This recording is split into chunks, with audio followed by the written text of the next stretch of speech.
And you could look at that and say, well, that was a failure. And I look at it as I learned so many important lessons about life, about people, about optometry, about starting a business. Welcome to the OT podcast, which takes a deep dive into the topics affecting optometry today. Each time we find a real expert in their field and attempt to pull everything we can out of their brain so it may reside in yours. This is the 11th episode in the series, and we're recording on the 25th of April 2024. You can listen to the other episodes on the OT website, on Apple or Spotify, or from your usual podcast provider. In our 11th episode, we'll be speaking to Imran Hakim. But first, I'll introduce myself. I'm Kerry Smith-James. I'm the clinical multimedia editor for Optometry Today, and I'm also an independent prescribing optometrist in practice in Lancashire. And I'm Ian Beasley, Head of Education for the AOP, also clinical editor of Optometry Today, and a visiting lecturer at Aston University. Now, Kerry, before we welcome our guest for today, shall we take a look at what CPD we've got on offer currently through the OT website? So, I've got a few articles that have caught my attention. First of all, we've got two short pieces, both on the theme of presbyopia and contact lenses. The first one's by Dr. Fabrizio Zeri, and Fabrizio explores how multifocal contact lenses work and how you can successfully fit them so that you can optimize the patient experience. And then the second short article is by Dr. Damien Gattenau, and Damien delves into all of the optics, in particular spherical aberrations, and how they're utilized in multifocal contact lens design, and how that impacts upon depth of focus and subsequent improvements in visual clarity. So it's quite a fascinating article, actually. And then outside of presbyopia, on a very different topic, we've got an article by Dr. Jane McNaughton and Professor Kezi Latham, and they look at vision rehabilitation and how you identify tasks that are important to patients, and how once you've done that, you can help individuals enable independent living. It's a nice series of articles. We're also going to be launching a CPD video.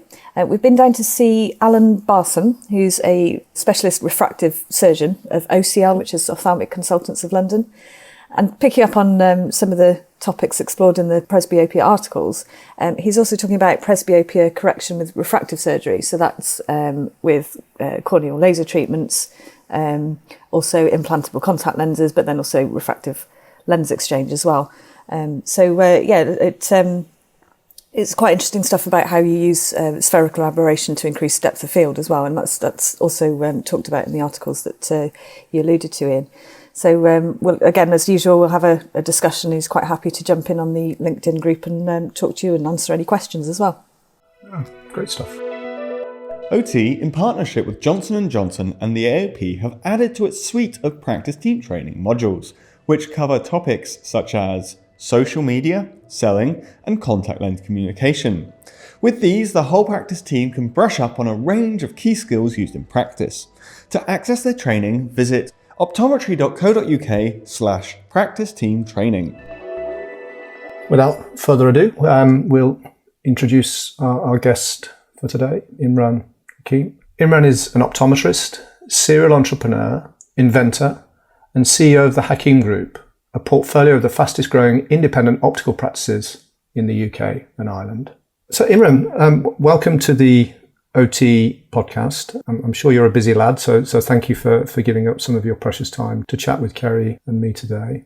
I was bribed by Kerry. She twisted my arm that many times. In the end, I had to give in.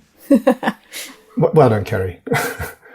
Now, Imran, I first became aware of your name, I don't know how many years ago it was now. It must be over 15 years.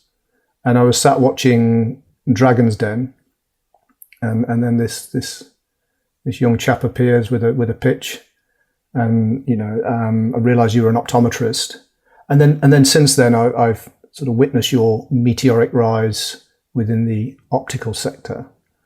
I must confess that I don't really know very much in between. So either what came before the Dragon's Den pitch or what's happened in the intervening years. So maybe that's a good place to start. If we wind back before Dragon's Den, and perhaps worth letting our listeners know that you and Kerry know each other quite well. You're at UMIS together, as it was called in those days, back in, when was that, Kerry? 1996. Yeah, I remember the day well. It was a good vintage, Kerry. It was, yeah. First of all, thank you to OT for inviting me to have this chat today. Really looking forward to it. And it's great to have my... How do I introduce you, Kerry? And I've got to tell the audience, it's great to have Keza on this interview today, having been at university together and having been good friends since. I'm looking forward to you not revealing too much of what happened at university. Well, the thing is, I think I know most of the backstory, but a lot of people won't, and it's been a really interesting journey. So yeah, I'm sure. Yeah, go ahead and tell us tell us the story so far. Let me give you a little bit of the sort of life before university. So I am the eldest of 5 kids, and I grew up in working class Bolton. My father was working a couple of jobs to make ends meet, and it was a proper sort of working class upbringing. And where I grew up, the first experience that most kids had of work was either at the local burger joint or at the local supermarket.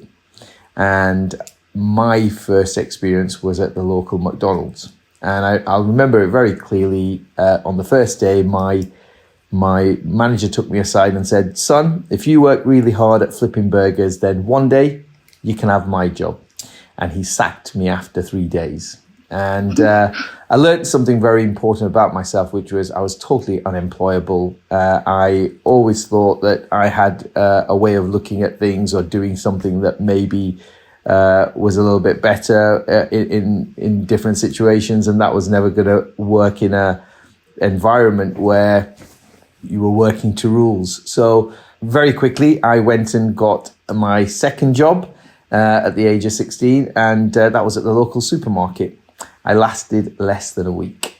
So I think that was my early experience of work. And as a result of that, I had to find something that I could do, which I do according to my own rule book. And I started buying and selling computers whilst I was at college. And I continued that as I started university. In fact, I think I might have sold you a laptop at some point as well, as I did to many of my fellow students. But that was sort of growing up, working class Bolton. First jobs were in some of the local businesses. And I realized that I actually, when I finally did decide what I wanted to do, what I did want to do was run my own business. I just didn't know what I wanted to run my own business in. So my entrepreneurial roots were in buying and selling IT hardware. And my intersection with optometry, that came because of, just by chance, it was Careers Week at college. My mum had a problem with her eye. I ended up taking her to the Vision Express in Bolton Town Centre. And whilst the optometrist had dilated her, we were just having casual conversation, and the optometrist asked me, "What do you want to do when you're older, son?" I said, "I don't know what I want to do, but I know I want to run my own business. And I know I want to help my mum sort out this problem with her eyes as well." He said, "Well, you can run your own business if you become an optometrist." And that is what I did. That just it was in the absence of having something else that I definitely wanted to do. Here was an opportunity to help my mum with a problem that she had with her eye. She had pars planitis, and I didn't know what it was then. Kez, you'll probably agree, I probably don't know what it is now either. As a result, I started looking into the fact that you could run your own business as an optometrist, and I decided to go off to UMIS to study optometry and vision science. So that was my chance meeting with the profession, and how I ended up making a decision to go to UMIS. And then from there, I mean, I remember you had, while we were all sort of finishing our pre-regs and looking for jobs in employment, you were building your own practice ready to go. I'm glad you just skipped the whole bit of what happened at university. So university was a great time. I think UMIS was a great place for studying optometry, and it was a great student experience as well. Built some great friendships at university, and during that period of time ended up doing my pre-reg not far from the university with an independent and a lovely optometrist called John Glover, who was very much into his behavioural optometry. And John was quite an inspiration because he had 3 of his own independent practices, which had been passed down by his father. Whilst I was doing my pre-reg, John was always very encouraging of all my crazy entrepreneurial ideas. So I'm pretty sure John and I went to him in between tests whilst I was a pre-reg, and I said, I've got this great idea about a website for students when they're going off to university and they're thinking about where they're going to stay in this new town or city where they've never been. So I've got this great idea of how you could bring all this information together and monetize it. And I remember John invested, and we had this little side hustle going on whilst I was still a pre-reg. It never got anywhere, but it was a great relationship where I learned a lot about optometry. I learned a lot about how independent practice worked, whilst at the same time still having the opportunity, which I'm very grateful for to John, of being able to try different ideas and not being confined to just doing one thing. And so during that pre-reg year, I had the opportunity to I knew I always wanted to start my own practice as soon as I qualified. And looking in the back of optometry today, there was a practice that was closing down not far from where I was doing my pre-reg. And I had the opportunity to buy the shop fittings. Now, if you think about it, I'm still studying at the moment. I'm doing my pre-reg. I've still got to pass my pre-reg exams, and I had no money. So I had to go and ask my father if I could borrow £2,000 to buy these shop fittings in a practice that was about to close down. I had nowhere to store them, and I had no idea what I was going to do with it. But it was an opportunity to acquire something that we could potentially use in the future. So I remember taking a whole bunch of friends, taking this shop fit out of a practice in, I think it was Ashton, and then storing it at a friend's unit until I finished my pre-reg, and I had somewhere to sort of repurpose all these shop fits and actually turn it into my very first practice. I remember that I hadn't done my pre-reg yet, and I'd had the practice set up, and I had one of my friends who was at university who came and, whilst I was still studying, became my first employee in the practice and set up that very first practice in my hometown in Bolton. Now, the problem was, when I started that very first practice, I learned something very important, that it's very hard setting up a practice in the local community where everybody knows your dad or your grandma, because they all come in, they want a cup of tea, and when they've bought their glasses, they want to sort the invoice out with your father or with your grandma, because they know them from back in the village in India. And doing that, it was a great community service, but we didn't really get a chance to make the first location very profitable. But what we did do was we learned a lot about how you built up a customer base, how you started building a loyal local community clientele, how you dealt with suppliers within the optical marketplace, and all of the things that really were a good grounding in how you run a good, successful independent practice. So that's kind of how I got started. A good grounding during my pre-reg year with a very supportive pre-reg supervisor, and then a pre-reg supervisor allowing me to try and get out of the test room and try different ideas. And then actually taking a risk on into the unknown, and believing in hard work and having setbacks, but learning from those setbacks to go on to bigger and better things. I think that was my very early experience immediately out of university. And then having run that first practice as an independent, very quickly what I realized, I had the opportunity to acquire a very small independent in that after 6 months. And it was a small independent in Failsworth. And this was a practice which was a second generation business. It was a little bit tired. The owner now wanted to retire, and he wanted somebody to take on the practice who would continue looking after the team, who would continue looking after the patients that he'd served for a few decades and that his father had served before him. And it still had his father's name above the door. So I had the opportunity to take this practice on. And what I realized is, compared to the independent practice that I started from scratch, this practice I was able to very quickly re-energize with some fresh ideas, with fresh energy, and turn it into a far more profitable business than the one that I'd taken on. And if I look back to the independent practice that I started from scratch, what I realized was we are working in the UK in an environment where we are over-indexed with optical practices. And therefore, cost of customer acquisition is very high.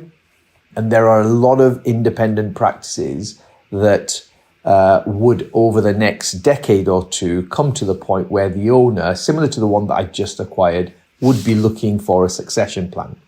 So that was quite interesting, because those presented a good opportunity if you had a approach and a proposition that addressed that need. You know, what does an independent practice owner do when it comes to the point where they're thinking about their future exit options? If you had a proposition that could address that, that was a great opportunity in the marketplace. That was a good 20 years ago when I first took on that very first practice. So I started the first practice from scratch, realized that cost of customer acquisition was very high. It took a long time to take it from setting up and seeing your first patient to then eventually building up a loyal patient base. Whereas on this side, you had all these practices where there were good loyal patient bases, there were good practice teams, but they needed fresh energy, they needed new ideas. And that's essentially what I did over the next 2 or 3 years. I bought a few more independent practices and repeated that same story where we bought some fresh energy, some new ideas, looked after the teams, continued to serve the patients in the local community, brought in some new products and new services into the practice. And that meant that the practice that we took on over a 2-3 year period was a far stronger, far more profitable business that would continue to flourish into the next decade and beyond. So that was the early days. And I think by the time I got to 24, 25, I had a handful of practices, and I decided to take on a Vision Express joint venture partnership. And the great thing about working in that environment, because so far what I'd done was my pre-reg was in an independent practice. The first practices I'd set up or acquired were also independent practices. So I learned a lot about how an independent practice worked, and I understood the benefits of and the approach of running an independent practice successfully. Then, having taken on a multiple and understanding what happens when you've got a back office infrastructure that can do some of the heavy lifting, that also opened my eyes to some of the strengths of the larger scale models. But it also opened my eyes to the things that independents did better or had a competitive advantage in terms of agility, being small so that you could be more tailored.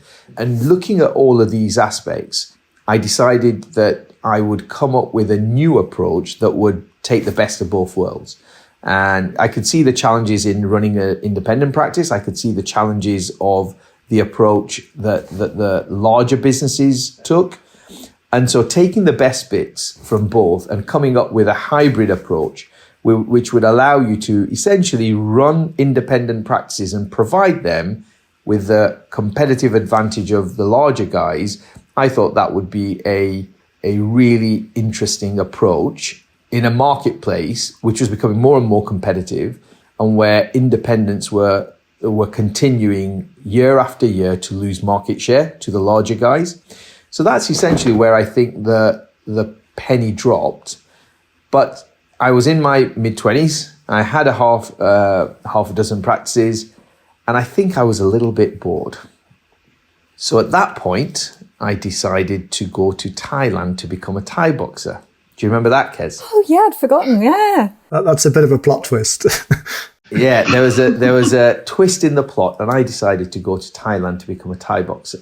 And I went, and in those days, no ties, no kids, and no family to look after. I had 3 guys who were looking after the small group of independent practices, and I still wanted to figure out what I wanted to do with my life. So it seemed like a good time to go and pursue my ambitions as a fighter. And so I trained for 3 months with the Thai team in Bangkok.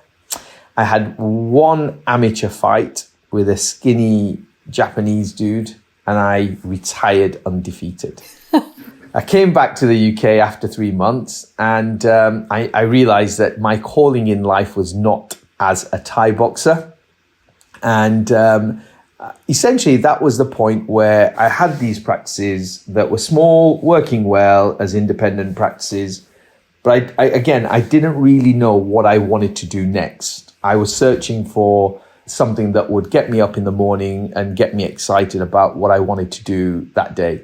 And that's when there was another twist in the plot, and I became a toy inventor.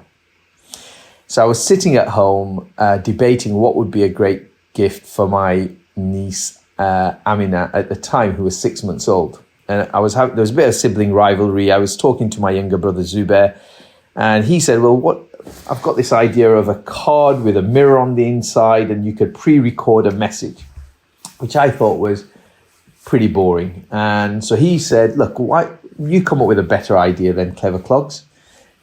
So I said, well, what about taking something that's been around for over 100 years, something like a teddy bear, but giving it a modern twist, combining it with a sort of technology that children find all around them.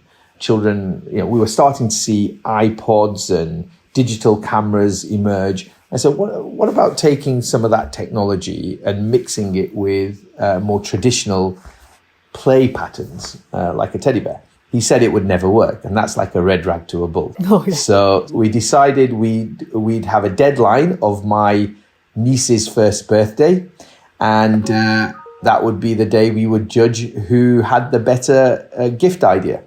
So I went off to China, as you do, to manufacture this toy, and I named it iTeddy, because at the time, Apple were coming out with everything with the prefix iPod, iTunes, iMac.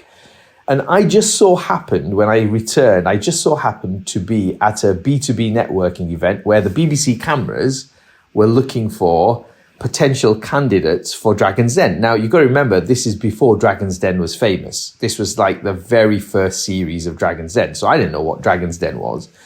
They just put a camera in front of me and said, talk to us about this new idea that you're working on. I talked to them about iTeddy and what it could do, and they really liked the idea and said, why don't you come and pitch it to a bunch of other business owners and see what they think about it. So not knowing what that actually meant at the time, everybody now knows what Dragon's Den is and what happens on the show. But I went along, and probably my lack of knowledge about what the show was and how it would be probably worked to my advantage. So I wasn't nervous at all. I went in, I just talked to these bunch of business people about my idea. And thankfully, Peter Jones and Theo Pafitis really liked the idea. And after a short negotiation in the den, we became business partners.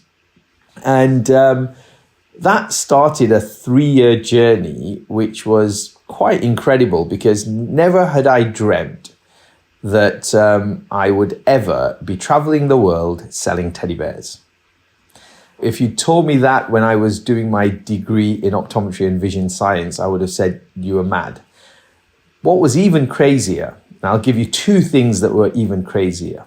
One, I remember that the theme tune to our advert was sung by none other than the girl who's interviewing me today. Do you remember that, Kerry? I do, in 3-part harmony nonetheless. Yeah. Do you remember being in a recording studio, recording the soundtrack to iTeddy? And Ian, if you're good to me, I will actually send you a recording of that at some point, because I'm pretty sure I'll have it somewhere on my laptop hard drive. Not only recording, but improvising it. I will definitely send it to you, because I do think I know where it is. But so I remember we had two things crazy. One was we had some great memories and fun putting together on a shoestring budget all the marketing for this new idea. And then the other thing was probably one of the most surreal moments during those 3 years. We went to the Nuremberg Toy Fair. Now, the Nuremberg Toy Fair, it's like the World Toy Oscars. Once a year, it's like there's this event that happens in Nuremberg, and it's the size of 10 football pitches. If you picture it, all the world toy inventors, all the toy companies, they come together with their latest ideas that they think are going to be the hit ideas for that year. And they present them to the rest of the market. All the retailers come along and they decide what they're going to place orders for and what the hits and the misses are going to be for that year. So I went along, me and 3 other kids in our hoodies, in our iTeddy hoodies, because we didn't really know what this event was all about. And we had to go to a dinner in the evening, which was the World sort of Toy Awards, the World Toy Oscars. So we turn up in our hoodies, everybody else is in their black tie. The German leader is there. So it was a really formal event, and we just wanted the ground to open up and swallow us because we turned up in our hoodies. And out of the hundreds of thousands of toys that were there, we were nominated as one of the best toys that year, and I was nominated in the top 3 World Toy Inventor of the Year.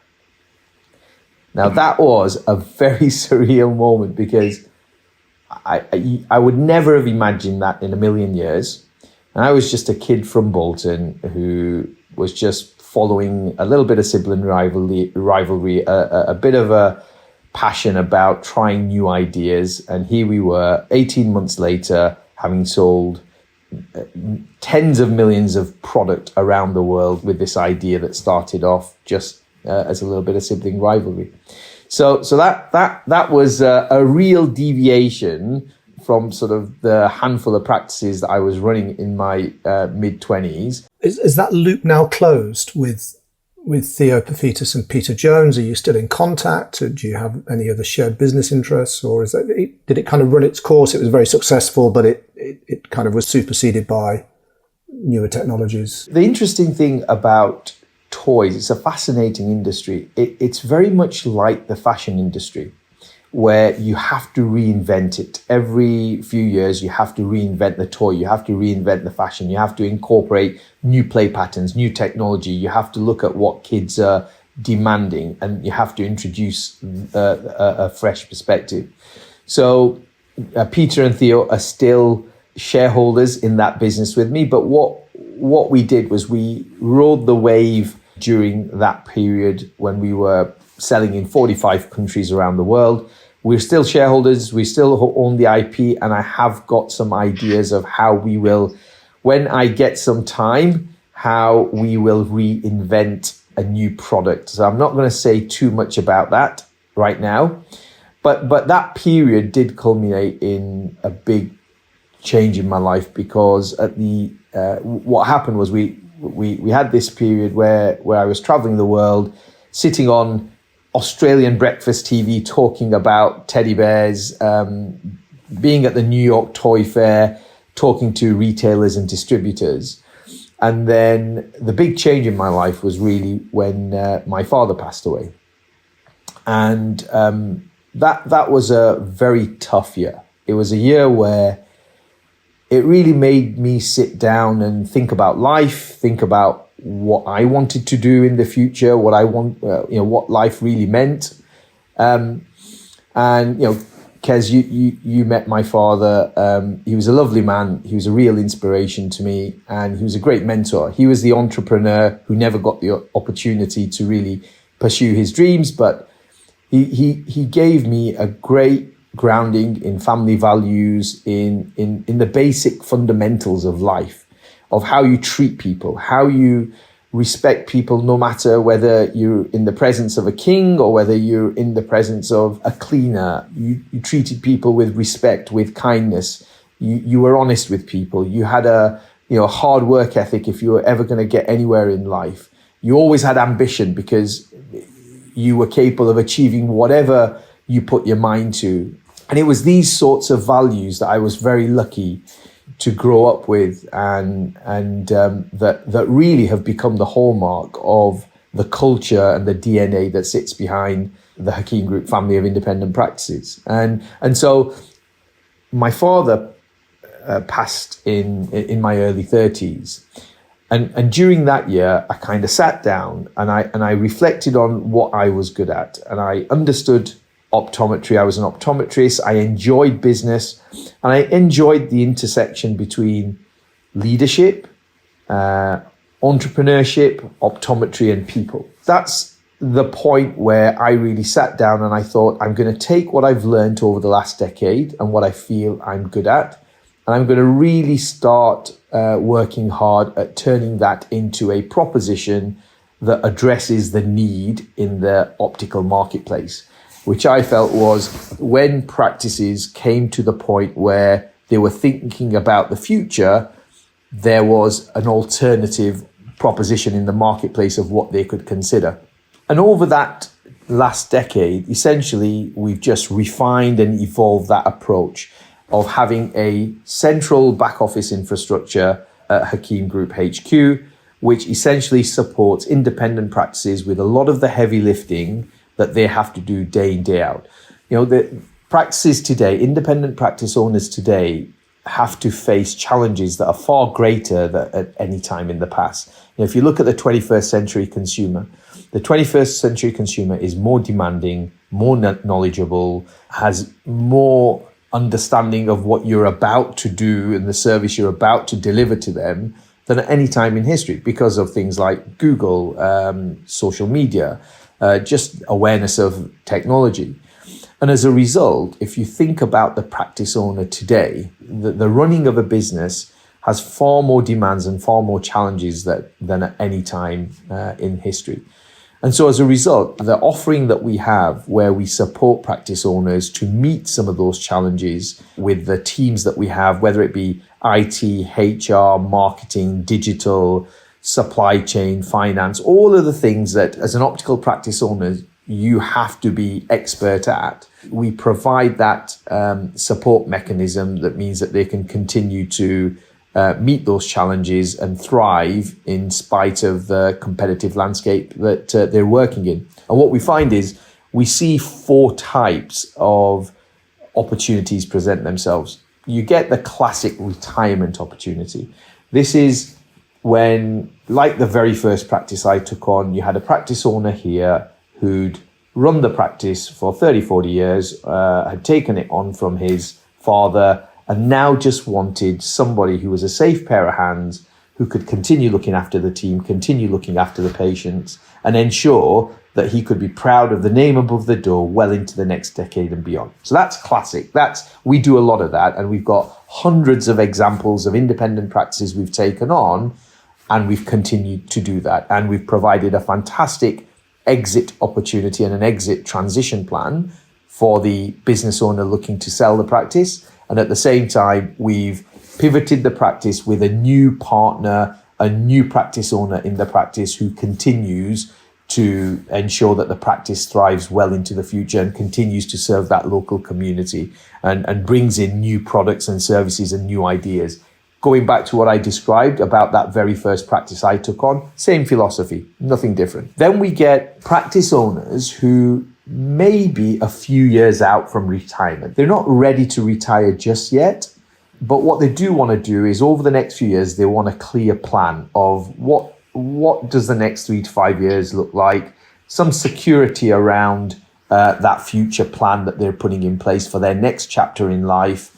And they want to ensure that when it is time for them to hang up their ophthalmoscope, that they've got a really good asset there that will monetize and ensure it looks after them well into the next chapter of their life. So that's a more gradual transition. And we get a lot of practice owners who join us on that journey. And often, because we then share the heavy lifting in terms of some of the business elements that are needed in the running of a business, often they stay a bit longer because they start to enjoy working in a slightly different approach than what they've been used to, and it re-energizes them.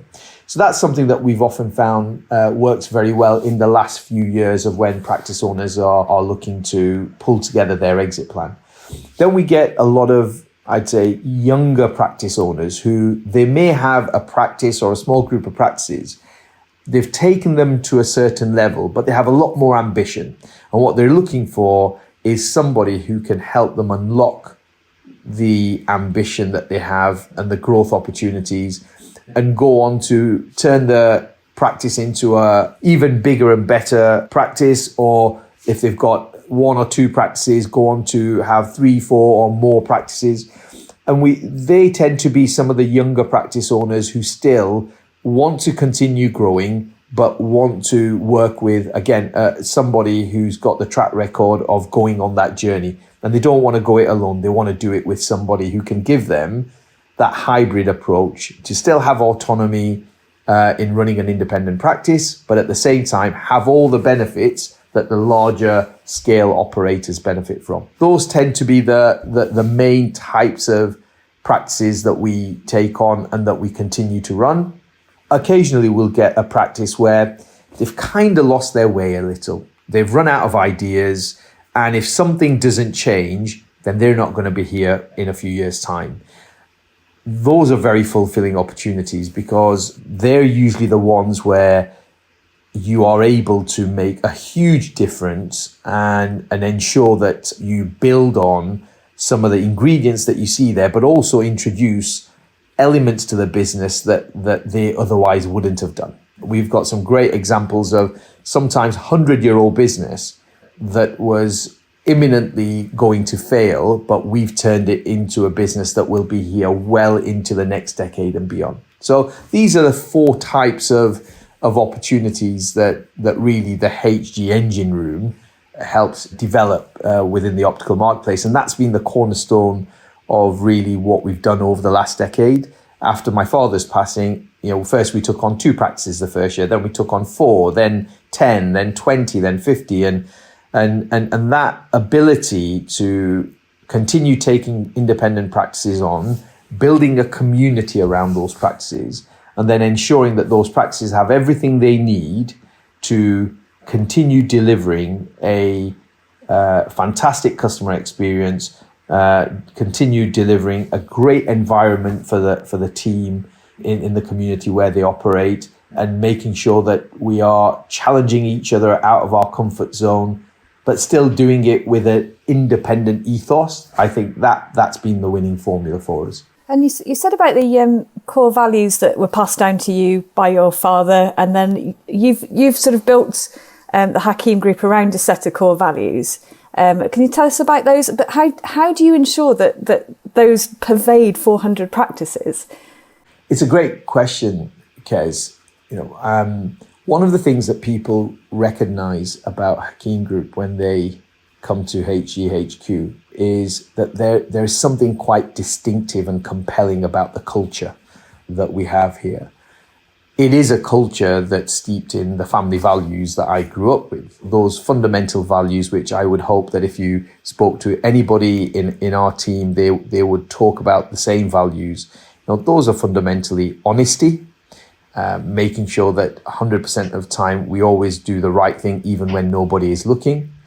Ambition, we're ambitious. We started off with 1 practice in the local community that I cobbled together with a shop fit that I bought from a practice that was closing down, to now having hundreds of practices across a handful of countries, and we only feel like we've warmed up the engine. We've got so much more that we want to do. But you can only do that if you surround yourself with people who also have ambition, who also, and what does ambition mean? It means whatever it is that you're doing, whether it be, you're working on reception, or you're the dispensing optician, or you're responsible for doing eye examination and making sure that we're at the cutting edge. Whatever that is, ensuring that every day we're looking for ways in which we can do it slightly better. Those small percentage improvements, those, we call it the can-I mindset, the constant and never-ending improvements that essentially result over a period of time in transformational change. So that ambition is right at the heart of everything we do. And how do you ensure, well, I'll come on to sort of how do you ensure that those values scale in a second. The third thing is kindness and respect. I grew up in a family environment where, look, sometimes, and Kez, my younger brother Zubair, right? He's a fun and jovial chap, but we always had differences in opinion on all kinds of things. But you know what? If you're going to have a debate about something and you're going to talk about something where you've got a difference of opinion, you start as friends and you finish as friends. You don't hold any grudges. There's no politics. There's no hard feelings at the end of it. And whatever conversation you're going to have, you have it with kindness and respect at every level. That has been a really important part of our culture. Fourth thing is industrious. Yesterday, I started at 5 a.m. and I finished at 1 a.m. And that work ethic runs right through our teams. It runs, you meet the really hardworking individuals at Hakim HQ, and then you work our practice teams, our practice partners, and they all have this real work ethic where at night time, when you put your head down on that pillow, you've earned your sleep that day. It's that kind of work ethic. And then the fifth thing is meticulous. It's the small things that matter. It's the way you take the time to really understand the people that you're working with, the patients that you're serving, the products and the suppliers who you're working with. It's the small things that matter. It's the attention to detail. And I think those 5 values, honesty, ambition, kindness, industrious, meticulous, those are the family values that I was lucky enough to grow up with from my father. And it's the same values that I think you'll find the fingerprints of throughout the Hakim culture. And the question you ask, Keza, around how do you scale that? Because it's easy when you're in one location and you're meeting everybody and you can endorse those values. But I think it comes down to careful selection in the first place. So when we're looking to take on a practice, what we look at is not the P&L first. We look at the culture of the practice first. We look at, is this somebody who shares those values? Is this somebody who culturally will be a good fit? Are we going to enjoy the journey together? Do we see the world with a similar ethos, or do we see it very differently? Because there's nothing wrong with that, but it just means that if you see the world differently, then you're going to set yourself up for a difficult conversation down the line. However, if culturally you're a good fit, everything else becomes so much easier. Difficult conversations become so much easier. Building a common vision becomes so much easier. Choosing which practices you decide to partner with, which individuals you choose to partner with, and when you're doing recruitment as well, actually looking at the person's attitude and their perspective first, before you look at their aptitude and you look at their qualifications. For me, that's a very, very important part of how you scale culture. As the cliche goes, you hire on attitude first and foremost. And that's certainly what I've tried to ensure we maintain as we've grown the family of independent practices that we have today. Imran, you described that the engine is only just warming up, and despite having 400 odd practices. So what's next? If you think back to what I said around why our proposition has really worked very well in the marketplace, we are living in an increasingly challenging environment, and a even more sophisticated 21st century consumer, and the challenges faced by independent practice owners are just often overwhelming. In a world like that, let's take the last 4 years. Let's take life since COVID.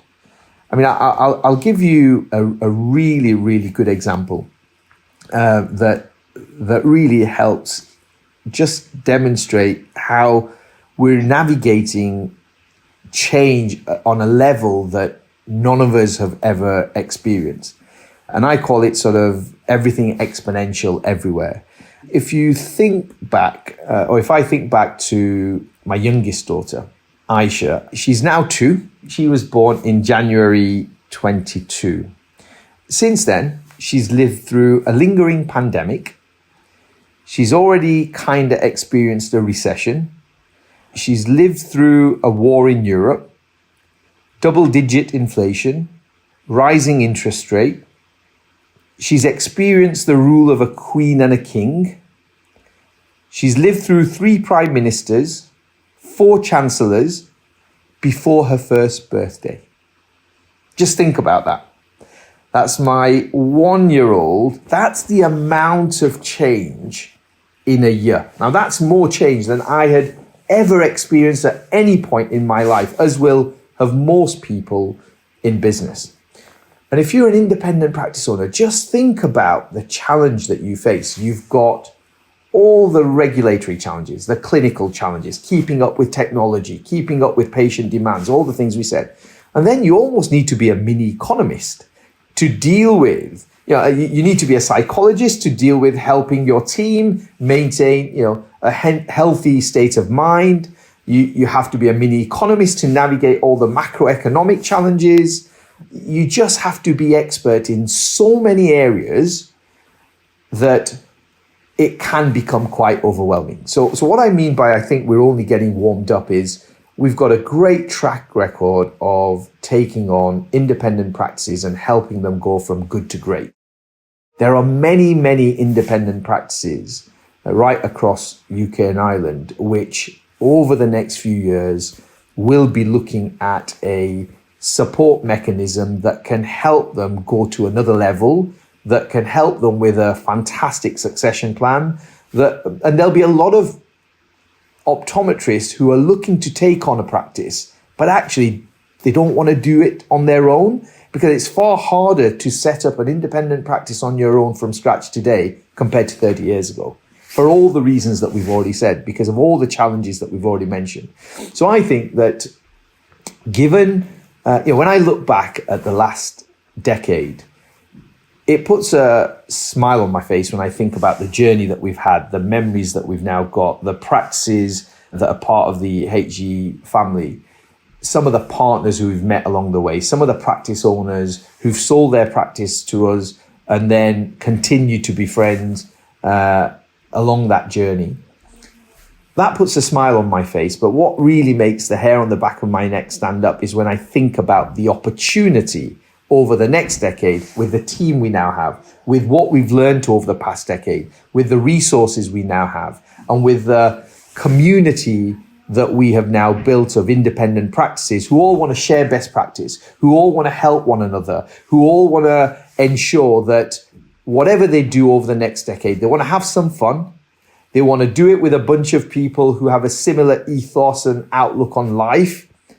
And they want to ensure that whatever they do over the next decade, they can look back on and be proud of the journey that they've been on. That's the bit that excites me more than anything else. And I think that's what I mean by we've just got the engine warmed up. We've got a great opportunity in a increasingly demanding optical marketplace.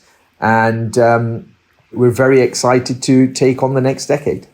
And despite being so busy with all of the practices, Kerry brought it, or Keza, as you'll now be known. Oh, there's a few other nicknames we had for Kez, but I can't say them on this call. Okie doke. Maybe once the recording stopped. But Keza has pointed out to me that you also bizarrely seem to have an interest in things like hammocks. I mean, how do you get involved with something so far? I mean, Thai boxing is one thing, and then practices, computers, teddy bears, hammocks. So when it was really interesting after I finished that or whilst I was on that journey with iTeddy, and the great thing about that was it was on the BBC, everybody saw it, and there was a lot of coverage and a lot of PR around it as well. So all of a sudden what I found was a lot of other entrepreneurs and a lot of other sort of startups would contact me to say, hey, I've got this great idea and I was wondering if you could provide a steer, or if you'd be happy to help, or if you want to get involved.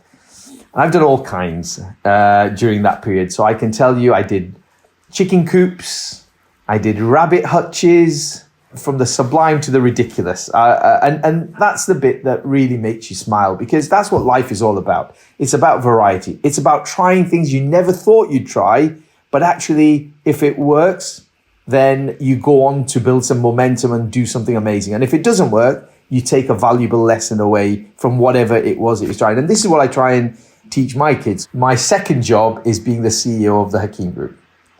My real job is actually being the father of 5 little princesses. So I've got 5 girls, all under the age of 10. So I've got a 2-year-old, a 4-year-old, a 6-year-old, a 7-year-old, and a 9-year-old.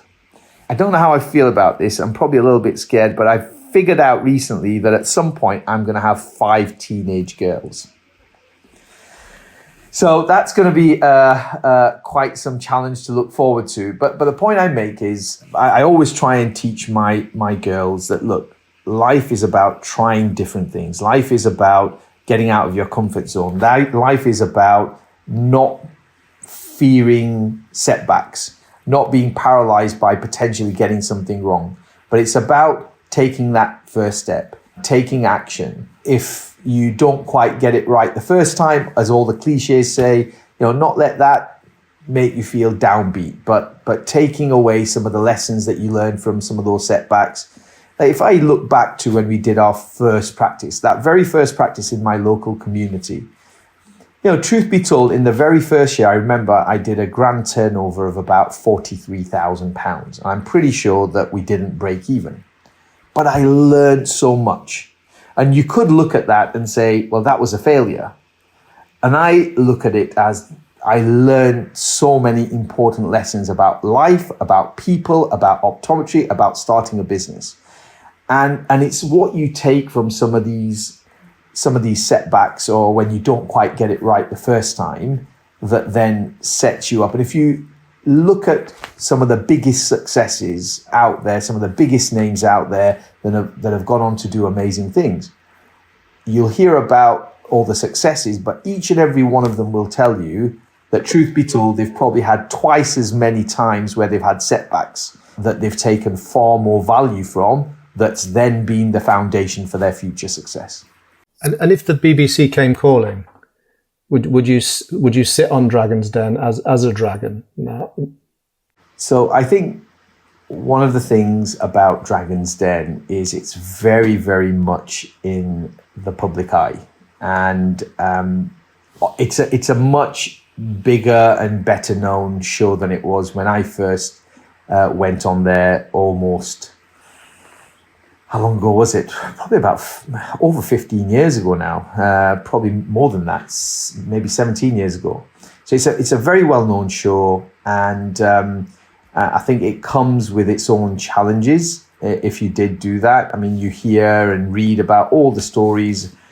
In addition to sort of doing the day job, what I do value is I do value the time that I get to spend with my family and my kids.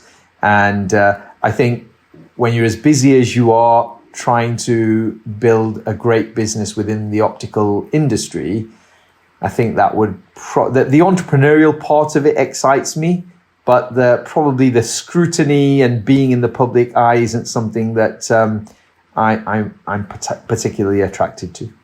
Imran, I think that's probably a great place for us to wrap things up. I mean, Keza, you've probably know some of these stories. I don't know how many have been a surprise to you even, but... I had forgotten about the Thai boxing. I do have one more question before you go, though. So I remember you inventing the iTeddy, and it was sort of bits of Walkman stuffed into this this teddy bear, and the next thing I know, you went off to China. You didn't have any contacts. You went and found a factory, slept on factory floors. It was just all a bit bonkers. And eventually getting toy awards. At what point did Zubair concede that you'd won the bet? He still says he won. He just said that he still says that I was lucky and that he got a hard deal, and that that there was a reason why we didn't judge it properly. But you know Zubair very well. He still won't accept that I had the better idea. Well, thanks very much. It's been absolutely fascinating. Yeah, thanks, Imran.